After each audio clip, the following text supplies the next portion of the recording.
On va continuer le programme puisque tout au long de la journée, on a eu des institutionnels, on a en tout cas des soignants. Ce qui marque aussi ce colloque, c'est la représentativité des étudiants en santé que nous avons l'honneur d'accueillir, notamment avec les représentants des fédérations d'étudiants en santé. Et je vais appeler sur scène donc Marion, Chloé, Léla, Clémence. Je crois que Imad a eu un empêchement pour qu'on puisse continuer à débattre, constater, mais pas seulement, mais aussi valoriser toutes les recommandations que vous avez proposées, qui sont déjà en partie actives, mais que nous devons encore amplifier, faire connaître pour que chaque étudiant soit bien accompagné, soutenu, qu'il ne reste pas dans l'isolement et qu'on puisse également présenter à l'ensemble des fédérations des étudiants des actions concrètes et amplifiées.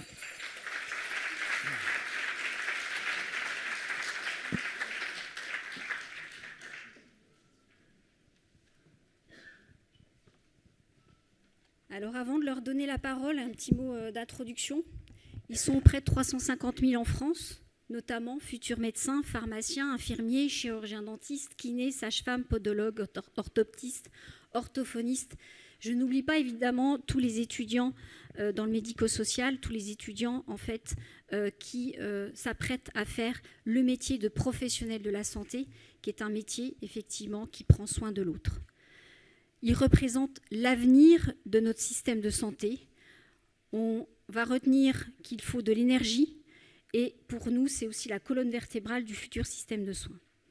Améliorer la santé et la qualité de vie des étudiants en santé, c'est agir dès aujourd'hui pour garantir la qualité des soins aux futurs patients et pour effectivement que ce système de soins, comme disait Eric tout à l'heure, soit un petit peu plus sympathique. Les études récentes des fédérations d'étudiants, nombreuses, dressent tous le même constat, alarmant, préoccupant, avec, je vais retenir 3 chiffres, mais il y en a plein d'autres. 77% des étudiants en sciences infirmières ont envisagé d'abandonner leur formation. 21% des étudiants en médecine ont eu des idées suicidaires durant l'année 2024, un chiffre en augmentation par rapport à 2022. 78% des étudiants en pharmacie considèrent que leurs études aggravent leur niveau d'anxiété. Alors on ne peut pas fermer les yeux devant ce défi collectif. Leur santé doit être au centre des évolutions de l'enseignement supérieur, mais les étudiants en santé, les représentants des étudiants en santé devaient être au centre de notre colloque aujourd'hui pour notre hashtag soignant grande cause. Face à ce défi, l'association SPS, évidemment, s'engage avec un objectif clair, les accompagner avec notre dispositif d'écoute et de soutien psychologique, prévenir dès la formation initiale via nos actions de promotion. Donc pour cela, nous renforçons dès aujourd'hui notre présence auprès des étudiants par la signature de partenariats avec les fédérations d'étudiants en santé pour apporter une réponse adaptée. Nous donnerons donc la parole à travers ce temps d'échange, mais aussi lors des tables rondes qui vont en fait être finies par à chaque fois un représentant d'étudiants en santé qui challengera nos discussions pour voir si tout ce qu'on met en œuvre va pouvoir être effectif. Donc l'accompagnement des soignants doit se construire localement également. Ce partenariat vise aussi à renforcer des liens avec les associations d'étudiantes sur les territoires, comme ce que fait au niveau de l'association dans les régions. Donc grâce à notre réseau de l'association de 60 bénévoles en métropole et en outre-mer, SPS souhaite aussi donner la parole aux étudiants en région, en allant vers eux, en créant des liens, des acteurs du territoire lors de nos rencontres régionales pour co-construire des politiques de santé qui prennent en compte les réalités des soignants dès leur formation. Donc je tiens chaleureusement à remercier l'ensemble des fédérations d'étudiants présentes à ce jour. Désolée pour les acronymes, mais vous allez les reconnaître. L'ANESF, l'ANEMF, l'ISNI, l'ANEMF, la FNESIP-BM, FNESI, UNCD, FNEO, FEFEO, et FNEP, ainsi que toutes celles qui agissent pour défendre leur profession et leurs pairs avec conviction. Avec vous, nous ouvrons une nouvelle étape et nous affirmons une conviction forte. Le bien-être des soignants de demain commence aujourd'hui. Avant de donner la parole à chacun d'entre eux, j'ai le plaisir aussi de donner la parole à Maëlys qui nous a rejoint dans notre équipe depuis peu et qui a coordonné en fait toutes ces tables rondes avec les étudiants en santé pour faire de ces tables rondes pas seulement un constat, mais valoriser aussi toutes les actions qu'elles vont mettre en œuvre. Maëlys, je te donne la parole pour pouvoir coordonner ces tables rondes. Est-ce que ça fonctionne ?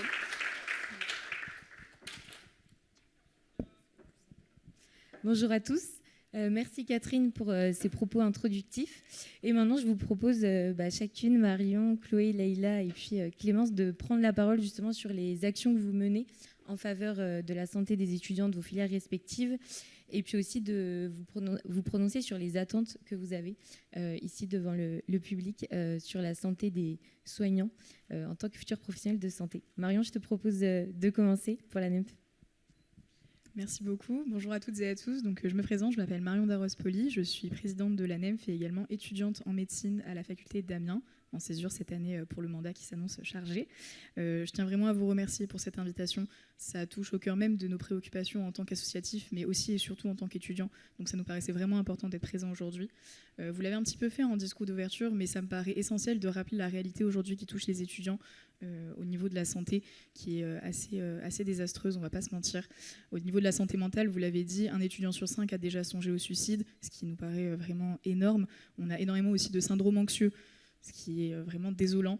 Au niveau de la santé physique, on ne peut pas échapper à la précarité grandissante qui finalement creuse encore une fois la santé physique des étudiants, parce qu'on le sait, la précarité, ça renforce tous ces renoncements aux soins. On a également la thématique des violences, et c'est aussi une des thématiques d'aujourd'hui, donc ça me paraissait important d'en parler, la violence envers les soignants, mais également entre soignants, la thématique des violences sexuelles qui continue malheureusement de peser sur les étudiants en stage à l'université, entre eux, mais avec leur hiérarchie également. Et tout ceci, c'est condamnable. Tout ceci, ça ne peut pas continuer. Et c'est aussi pour ça qu'on prend la parole aujourd'hui. Donc tous ces constats, ils ne sont pas nouveaux. Mais pour autant, il y a vraiment une urgence à agir. Comme vous l'avez dit, préserver la santé des soignants de demain, c'est essentiel. Et c'est pour cela que nous avons des revendications, des demandes, des propositions que nous considérons ancrées dans une réalité. Excuse. Au niveau de la santé mentale, tout d'abord, on a un grand versant santé, prévention et formation surtout. On considère que dans les universités, il doit y avoir des référents qui sont mis en place pour tout ce qui est santé mentale, pour accueillir les étudiants qui en ont le plus besoin. Et cela, ça passe par un investissement massif dans tout ce qui est dispositifs tels que les SSE, les services de santé étudiants. On a également tout un aspect spécifique, j'ai envie de dire, à notre filière de santé, parce qu'on voit des choses parfois très compliquées en stage, et donc développer des services, des cellules d'écoute d'urgence typiquement, pour accentuer cet accompagnement psychologique, c'est très important, c'est une perspective très intéressante. Enfin, on a tout un travail qui doit être effectué sur le statut des étudiants hospitaliers de manière globale, parce qu'on le sait, les conditions en stage peuvent être très complexes, et concrètement, si on ne respecte pas les conditions officielles, les cadres légaux, en fait, on va vers de l'épuisement. On va vers de l'épuisement des étudiants pour des actes et un service rendu à l'hôpital immense pour une reconnaissance tout de même faible. Au niveau des violences sexuelles, également, je comptais faire un petit point par rapport à ça, parce que nous mettons collectivement en place des formations à l'encontre pour notre réseau d'associations, pour notre réseau d'étudiants également, donc les formations personnes de confiance ou formations Trusted People, tout dépend comment on les appelle, pour justement accompagner les étudiants dans les premiers pas de personnes victimes de violences. En fait, notre ambition, elle est simple, c'est que toutes les personnes victimes doivent savoir comment agir et doivent pouvoir être accompagnées.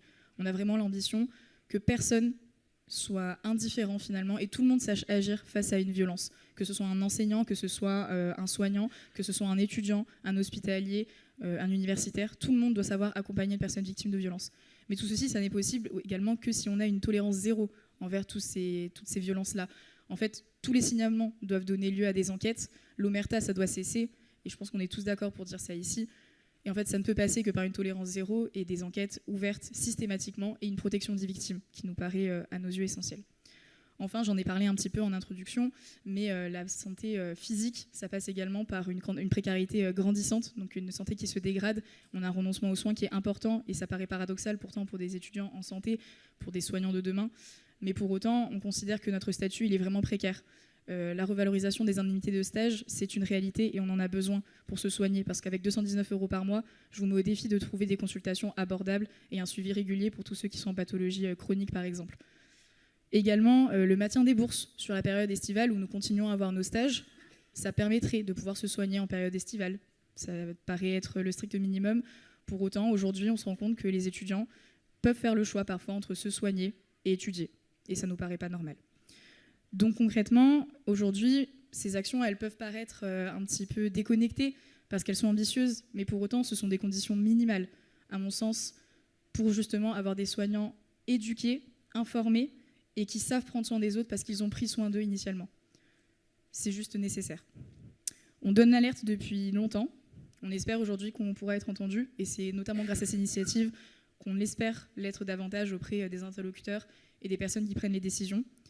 Mais concrètement, il est temps d'agir. Il est temps d'investir dans la santé des soignants de demain. Vous en avez parlé tout à l'heure et on le réaffirme aujourd'hui parce que sincèrement, si la santé, ça devient un parcours d'épuisement, que ces études nous bousillent, qui restera-t-il pour soigner demain ?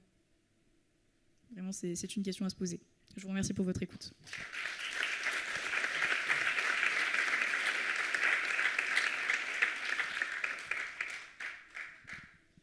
Bonjour à tous, bonjour à toutes.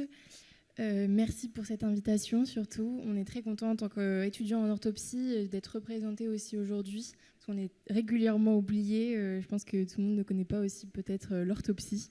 Donc on rééduque les yeux. Moi je suis Chloé Humbert, je suis la nouvelle présidente de la FFEO.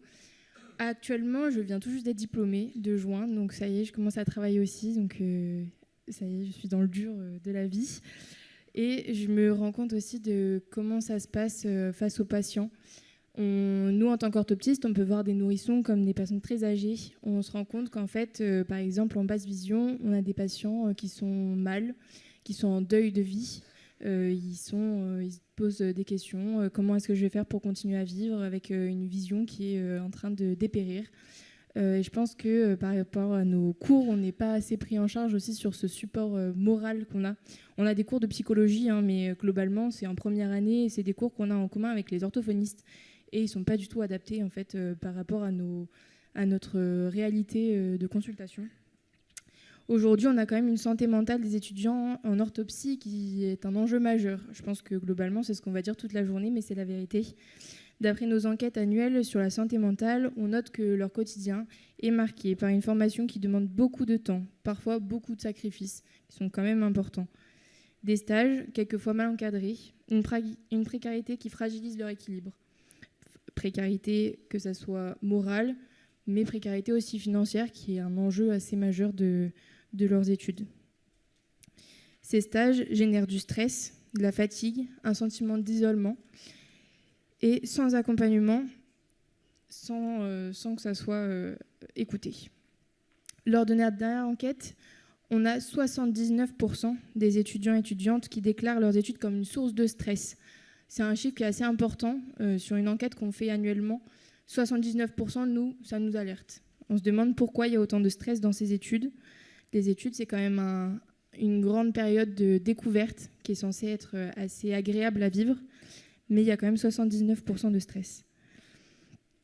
Nous devons également dénoncer les situations de harcèlement moral ou harcèlement sexuel qui existent dans certains stages et qui nous sont remontés. Ça existe et ce n'est pas censé être le cas. Aucune écoute, aucun suivi auprès de la fac, aucun suivi auprès de l'école. Nous souhaitons donc un meilleur suivi de notre formation, un accompagnement plus solide par des maîtres de stage, une organisation plus équitable des stages, y compris sur les lieux délocalisés, et un soutien renforcé face à la précarité étudiante, forcément. On a quelques attentes, mais qui sont tout le temps les mêmes chaque année. Mettre en place une formation obligatoire pour les encadrants, et aussi pour nous, parce que bientôt nous serons aussi des encadrants, afin d'assurer un climat respectueux, bienveillant des étudiants lors des stages, lors des cours. Développer un dispositif de soutien psychologique accessible, avec des professionnels formés aux réalités des métiers de santé, ainsi que des cellules d'écoute, comme nous faisons avec la communication de SPSS. Pour nous, c'est primordial. On a besoin que ces étudiants soient écoutés. On va pouvoir renforcer la lutte contre le harcèlement sexuel et moral, avec des procédures de signalement claires, avec une réelle protection des victimes. Améliorer la santé mentale de nos étudiants, c'est leur permettre de se former dans un cadre plus serein, plus juste et plus humain. C'est un investissement essentiel pour l'avenir de notre formation, de notre profession, en tant qu'orthoptiste, mais en tant que professionnel de santé. Merci à tous de m'avoir écouté.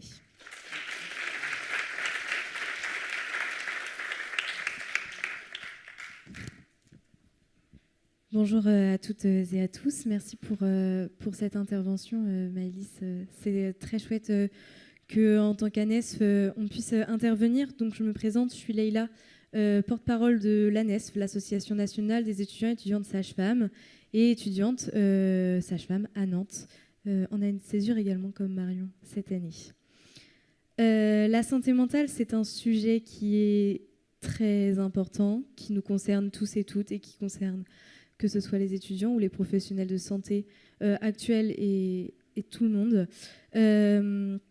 En effet, l'ANESF a réalisé en 2024, en collaboration avec l'INSERM, une enquête sur la santé mentale des étudiants et étudiantes sages-femmes. Les chiffres qui sont ressortis de cette enquête sont vraiment très préoccupants. On est face quand même à 62% des étudiants et étudiantes sages-femmes qui décrivent un syndrome dépressif sur l'année 2024 et 14% d'entre elles et eux qui ont eu des idées suicidaires sur les 12 derniers mois. Ces chiffres-là, ils sont assez importants et très élevés. Et ça nous a vraiment choqués de voir ces chiffres-là parce que les étudiants et étudiantes sages-femmes sont les futures sages-femmes de demain. Et on ne va pas se mentir, les sages-femmes, elles prennent soin des femmes, c'est-à-dire de plus de la moitié de la population du monde. En fait, on ne peut pas être étudiant et étudiante et avoir une santé mentale qui est en péril quand on veut devenir soignant et qu'on veut soigner les femmes derrière. Parce qu'après, c'est la santé mentale des femmes qui est aussi mise en jeu. Cette santé mentale-là, on a relevé que ce qui l'impactait, c'était les violences à l'hôpital. On est quand même à 60% des violences qui se déroulent à l'hôpital, qui sont décrites par les étudiants et étudiantes.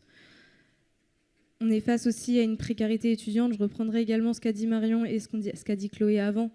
Mais 219 € par mois, c'est pas assez. Et c'est pas comme ça que les étudiants et étudiantes vont réussir à vivre. Et c'est pas comme ça qu'ils vont réussir à garder la tête haute. On ne peut pas choisir entre ses études, sa santé et la faim, par exemple. On a aussi actuellement de moins en moins de médecins gynéco-obstétriciens et donc un besoin de plus en plus important de sages-femmes. Et donc, on a besoin que les étudiants et étudiantes d'aujourd'hui soient aptes à prendre soin de ces femmes après. Je reprendrai la situation actuelle à Mayotte. Les sages-femmes de Mayotte, elles exercent actuellement leur droit de retrait parce que la situation là-bas est juste alarmante. On est face à 4 sages-femmes par jour pour la plus grosse maternité d'Europe. C'est pas assez et les sages-femmes, elles n'ont pas une santé mentale et physique qui est actuellement adaptée pour prendre soin de toutes ces femmes-là, surtout dans un lieu comme Mayotte où c'est déjà très précaire. Nos attentes en tant qu'étudiants et étudiantes aujourd'hui, c'est qu'on ait une meilleure prise en charge sur nos lieux de stage. On est pour actuellement le développement du statut de maître de stage universitaire, que les sages-femmes elles soient formées pour accompagner les étudiants et étudiantes au mieux dans leur stage, parce que c'est là que sont réalisées la plupart des violences et qui impactent après la santé mentale des étudiants et étudiantes.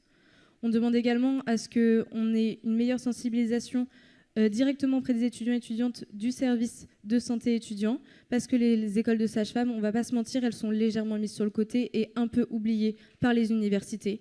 Et donc les étudiants et étudiantes ne sont pas informés de ces dispositifs-là. Et on veut qu'ils le soient pour qu'ils puissent s'en saisir et qu'ils puissent aller voir ces services-là lorsqu'ils en ont besoin.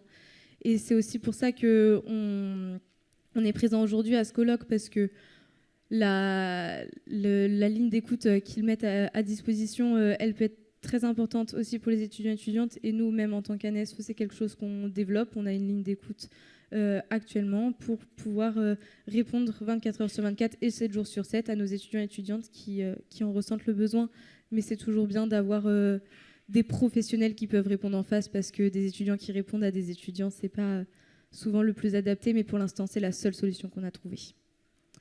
Je vous remercie.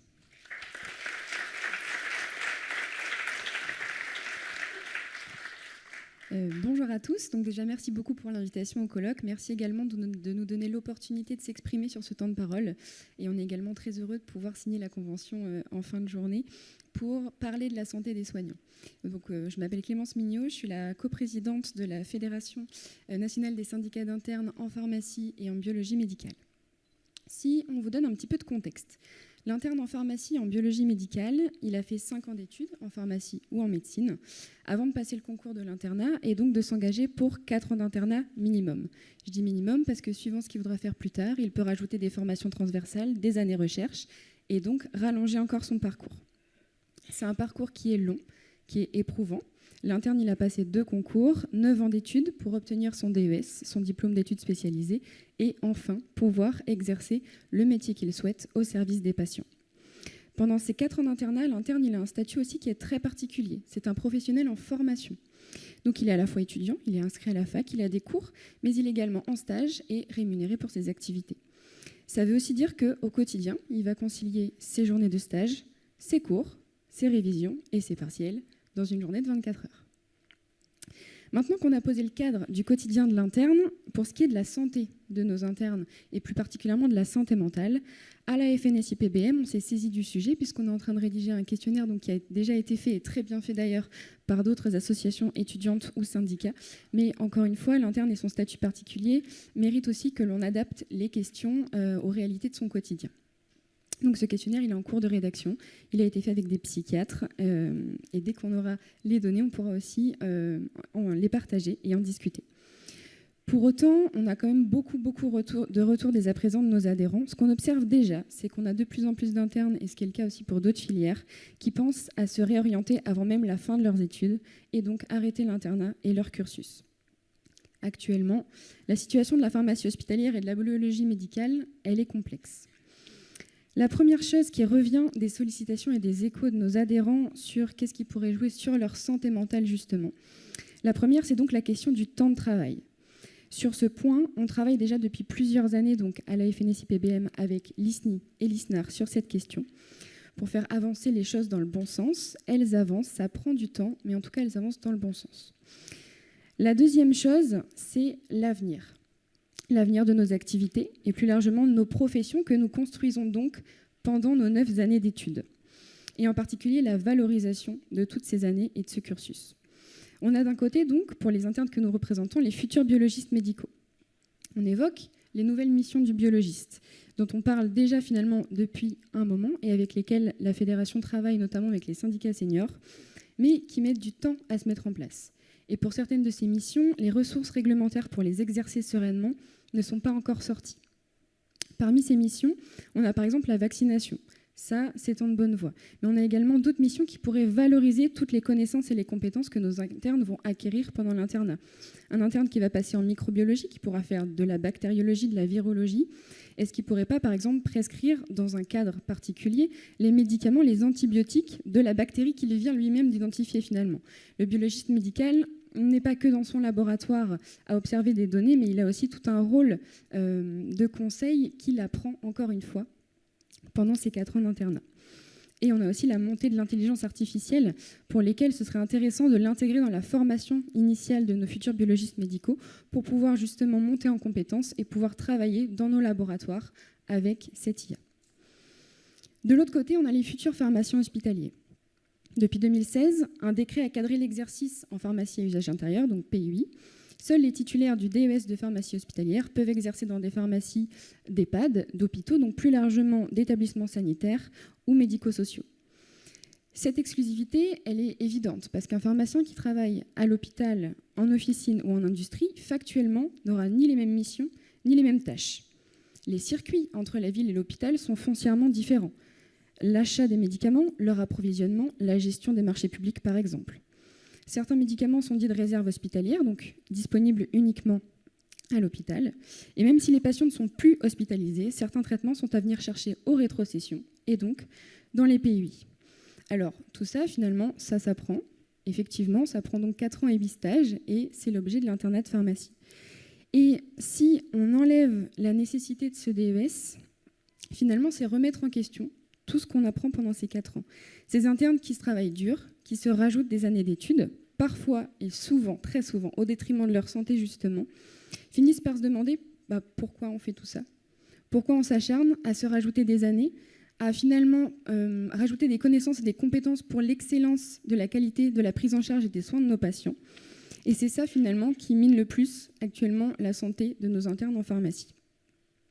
C'est donc, je le disais, la valorisation des compétences, du diplôme et la reconnaissance aussi de tout ce qu'on apprend qui pourrait avoir un vrai impact sur la santé mentale et la sérénité de l'avenir professionnel de nos internes.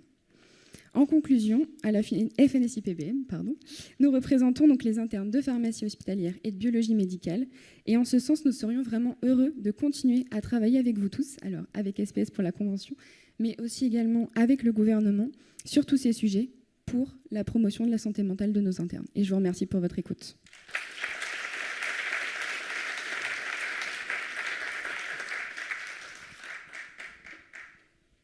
Merci à toutes les quatre. J'ai noté les VSS, la santé mentale, la précarité, tout ce qui est conditions de stage avec l'accompagnement par les maîtres de stage et les sages-femmes, comme tu l'as rappelé, Leïla. Aussi la situation des étudiants des départements et régions d'outre-mer et tout ce qui était le statut de l'interne avec l'évolution de la profession et la reconnaissance des nouvelles compétences qui est nécessaire. C'est finalement toutes des conditions essentielles pour la bonne santé des futurs soignants, mais j'ai aussi envie de dire des soignants d'aujourd'hui, parce que c'est vous aussi qu'on retrouve dans les couloirs de l'hôpital ou au cabinet du médecin. Vous êtes déjà soignant, que ce soit en tant qu'externe ou en tant qu'interne. Alors, je voulais vous dire merci d'avoir pris la parole aujourd'hui. On vous retrouvera aussi avec les autres fédérations au sein des tables rondes et au moment de la signature des conventions. Et je voudrais terminer ce propos en soulignant justement tout l'engagement que vous avez, vous étudiants, dans les fédérations d'étudiants, que ce soit au niveau national, mais aussi au niveau local, parce que vous mettez aussi vos études en parenthèse, le plus souvent avec une année de césure durant cette année. Et on ne parle pas non plus de la santé mentale des étudiants au sein des fédérations, parce que je sais que l'engagement est aussi quotidien. Donc je voulais vraiment vous remercier pour ça et pour votre défense auprès des étudiants de vos fédérations respectives. Merci. Ouais, ne quittez pas, je vais me permettre... Ouais. Je vais me permettre d'intervenir. J'ai retenu plusieurs choses qui sont, entre guillemets, une arlésienne ou des choses qui tournent depuis plus de 20 ans. On a, pendant le Covid, demandé à ce que les étudiants soient payés pour leur travail, puisque vous faites 2 métiers. Vous êtes étudiant, et ensuite, pour être payé vos études, vous êtes obligé d'aller travailler à l'extérieur pour ramener de l'argent pour le faire. Il existe quand même des métiers en alternance pour les étudiants. Ma fille est en alternance. On lui paye son école avec son salaire et la moitié du salaire lui va dans sa poche pour vivre. Elle n'est pas à 219 €. Elle n'est pas à 19 €. J'allais dire un gros mot. C'est inadmissible que vous ne soyez pas payé à la hauteur au moins d'un SMIC des heures dans lesquelles vous travaillez dans la structure où vous êtes. Si vous faites un mi-temps par jour, vous devriez être payé la moitié d'un SMIC. 219, ça n'est pas la moitié d'un SMIC. Quand vous passez une matinée dans un service à remplir des dossiers, à croiser des gens, à débrouiller des dossiers, à aider les gens, vous devez être payé comme un soignant, puisque vous êtes un soignant en apprentissage, mais vous êtes un soignant. J'en suis désolé. Donc, il y a des économies qui se font sur le dos des étudiants français, et je pense que dans notre pays, ça devient inadmissible. Donc, il faut l'entendre et créer un statut de salarié étudiant en alternance, comme ça se fait dans tous les métiers de l'apprentissage. Ensuite, il y a la charge de travail. Je ne connais pas la charge de travail des externes, mais je me rappelle celle des internes. Je crois qu'on a bloqué à 48 heures par semaine. C'est ça ? C'est ça. Et voilà, ça n'est pas respecté. Donc ça aussi, il faut qu'à un moment, ça soit respecté, parce qu'on ne peut pas demander à quelqu'un de travailler la nuit et de recommencer le jour, le lendemain. On fait des erreurs médicales, j'en suis désolé. J'ai été étudiant, j'en ai fait, je suis désolé pour les patients à qui c'est arrivé, mais c'est inadmissible. J'aurais pu retrouver la troisième chose que je voulais vous dire. C'était l'écoute des étudiants en santé. Sachez qu'SPS a sa plateforme pour tous les étudiants en santé. On a arrêté avec les autres étudiants de France, on en est bien désolé, parce qu'eux aussi ne vont pas bien et qu'ils auraient besoin d'une écoute plus spécialisée. Donc on peut monter une plateforme pour les autres étudiants qui ne sont pas en santé. Mais sachez que tous les étudiants du monde de la santé sont les bienvenus sur notre plateforme et c'est gracieux. Et ensuite, on va essayer de tenter de mettre en place sur les territoires des prises en charge.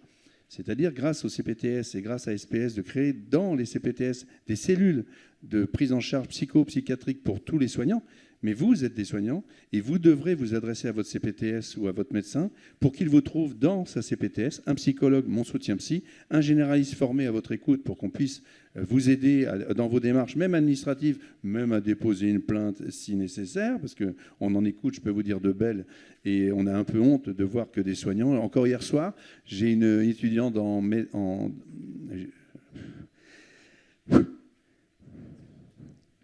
infirmière qui a passé toutes ses études et qui a été mise en hôpital psychiatrique au cours de ses études parce qu'elle a été témoin dans des services d'agression physique entre soignants et qu'on lui a dit « tu es étudiante, tu n'as rien vu. Tu te tais, tu n'as rien vu ». Donc elle a un peu pété les plombs. Là, elle a tout son cursus. Il lui manque juste de refaire les 2 stages qu'elle n'a pas pu faire quand elle était à l'hôpital psychiatrique. Et elle m'a dit « je ne veux plus y retourner ». C'est quand même dommage de perdre un soignant qui était en plus visiblement une bête intellectuelle et quelqu'un de qualité, et qui, parce qu'elle a peur d'aller dans un service croisé des soignants qui ne sont pas pédagogues, qui ne sont pas formés et qui n'ont pas le respect des étudiants qu'ils reçoivent, et qu'on va perdre cette personne. Et ce n'est pas la seule. C'est des centaines d'infirmiers qui, au bout d'un an, abandonnent parce que leurs stages ne sont pas encadrés par des gens de qualité. Et effectivement, un hôpital, ce n'est pas une université. Les soignants ne sont pas des pédagogues. Les soignants ne savent pas éduquer. Et donc, moi, je propose que dans un hôpital, il y ait dorénavant un soignant qui sache faire de la pédagogie et qui fasse le tour de tous les étudiants qui traînent dans un hôpital pour leur demander comment tu vas, est-ce que ton stage est bon, qui te forme, est-ce que le formateur est à la hauteur. Et dans ce cas-là, moi, je vais prendre la parole et intervenir à ta place et non pas toi qui vas être obligé d'avoir son syndicat, etc., etc. Donc, dans les hôpitaux, il devrait y avoir ce nouveau poste de créé pour que les étudiants se sentent protégés et que voient arriver un jour, alors, ça va, tu travailles bien dans ton truc, t'es quoi toi? Oui, est-ce que tu es bien payé? On reconnaît tes heures? Est-ce qu'on te demande des heures en plus? Est-ce que ces heures sont payées ou pas payées? Est-ce que tu étais d'accord de les faire ou est-ce qu'on t'a contraint de les faire? Etc., etc. Donc il y a des choses à faire. C'était Madame Armentera qui me demandait ce qu'on pouvait faire de plus quelque part. Ben, déjà 2 idées à mettre en place pour que nos étudiants soient fiers de travailler, soient reconnus dans leurs études. C'est pour ça qu'à la fin, ils pètent les plombs. Parce que déjà, ils n'étaient pas reconnus au départ. Alors si à la fin, en plus, ils sont très intelligents et qu'ils grattent quelques copecs pour continuer, c'est inadmissible. Voilà. Je vous remercie.